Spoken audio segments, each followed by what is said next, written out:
First call ಬಂದಾಗ ನಾನು ಯೋಚನೆ ಮಾಡಿದಂತೂ ಹೌದು, ನಾನಾ ಅಂತ ಅವರನ್ನೇ ಕೇಳಿದ್ದು ಹೌದು. No, I don't think I am the right person. Because ಅಲ್ಲಿ ಒಳಗೆ ಹೋದಾಗ you have to be very active, loved. ನೋಡಿದ ತಕ್ಷಣ ಪ್ರಶ್ನೆ ಮಾಡಬೇಕು, ಮಾತಾಡಬೇಕು. ಸ್ವಲ್ಪ ಅಂದರೆ ನಾನು ತನ್ನಷ್ಟಕ್ಕೆ ತಾನು ಇರ್ತೀನಿ ಅನ್ನೋದಾದ್ರೆ ತನ್ನ ಮನೇಲಿರೋದಕ್ಕೆ ಸರಿ ಅನ್ನೋ ಪ್ಯಾಟರ್ನ್ ಆಗುತ್ತೆ. ಅಲ್ಲಿ ಹೋಗಿ ಸೈಲೆಂಟ್ ಆಗಿರೋದಕ್ಕೆ ಸಾಧ್ಯನೇ ಇಲ್ಲ, ಏನೂ ಮಾಡ್ದಿರ. ಸೊ ಅದನ್ನೆಲ್ಲ ನಾನು ಮಾಡಬಹುದಾ ಅಂತ ಯೋಚನೆ ಮಾಡಿ ನಾನಾ ಅಂತ ಪ್ರಶ್ನೆ ಮಾಡಿದ್ದಿದೆ. ಆ್ಯಂಡ್ ನನ್ನ ಸುತ್ತಮುತ್ತ ನಾನು ಕೇಳಿದಾಗ ಬೇಕಾ ಅಂತ ಕೇಳಿದ್ದು ಇದೆ. ಅದೆಲ್ಲ ಯೋಚನೆ ಮಾಡಿ ಒಂದ್ಸತಿ ಯೋಚನೆ ಬಂದಿದ್ದು, why not me? Bigg Boss ಮನೆ ಅಂದ ತಕ್ಷಣ ಇಂಥವ್ರೇ ಹೋಗ್ಬೇಕು ಅನ್ನೋಂಥದ್ದು ಏನಿದೆ?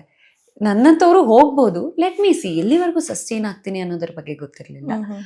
ಬಟ್ ಫಾರ್ ಶೋರ್ ನನ್ನ ವ್ಯಕ್ತಿತ್ವನ ಸಸ್ಟೈನ್ ಮಾಡ್ಕೊಂಡೇ ಬರಬೇಕು ಅನ್ನೋದಿತ್ತು. ನನ್ನ ಮನೆ ಒಳಗೆ ಹೋಗ್ತಾ ಯಾವ ರೀತಿ ಹೋಗ್ತೀನೋ ಅದೇ ರೀತಿ ಹೊರಗೆ ಬರ್ಬೇಕು ಅನ್ನೋದು ನನ್ನ ಮೈಂಡ್ ಸೆಟ್ಟಲ್ಲಿ ಇದ್ದಿದ್ದು.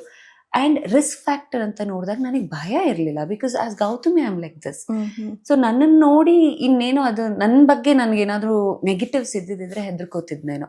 ಒಳಗೆ ಹೋಗಿ ಅದಿನ್ನೇನೋ ಆಗಿ ಮತ್ತೇನೋ ನಾನು ಯಾಕೆ ಹೋಗಬೇಕು, ಅಂದರೆ ಫೋಕಸ್ ಯಾಕೆ ಮಾಡ್ಕೋಬೇಕು ಅದನ್ನ ಅನ್ನೋದು. ನನಗೆ ಆ ಭಯ ಯಾವುದೂ ಇರಲಿಲ್ಲ. ಒಂದಿದ್ದೇನು ಅಂದರೆ ನನ್ನ ಪಾತ್ರವಾಗ ತುಂಬ ಇಷ್ಟಪಟ್ಟಿದ್ದಾರೆ. ಆ ಪಾತ್ರಕ್ಕೂ ಗೌತಮಿಗೂ ಅಜಗಜಾಂತರ ವ್ಯತ್ಯಾಸ ಇದೆ. ಅದನ್ನು ಒಪ್ತಾರ ಅನ್ನೋ ಭಯ ಇತ್ತು. ಅದು ಬಿಟ್ಟರೆ ನನ್ನ ವ್ಯಕ್ತಿತ್ವದ ಬಗ್ಗೆ ಯಾವುದೇ ಭಯ ಇರಲಿಲ್ಲ. ಆನ್ ದಟ್ ನೋಟ್ ಆ ವಿಚಾರವಾಗಿ ನಾನು ಆಲ್ರೆಡಿ ಗೆದ್ಬಿಟ್ಟಿದ್ದೀನಿ. ಸೊ ಇವಾಗಿನವರೆಗೂ ಯಾರೆಲ್ಲ ನನ್ನನ್ನು ಮಾತಾಡ್ಸಿದ್ರು ವ್ಯಕ್ತಿತ್ವಕ್ಕೆ ಇಷ್ಟಪಟ್ಟಿದ್ದಾರೆ. ದಟ್ ನೋಟ್ ಖುಷಿ ಇದೆ.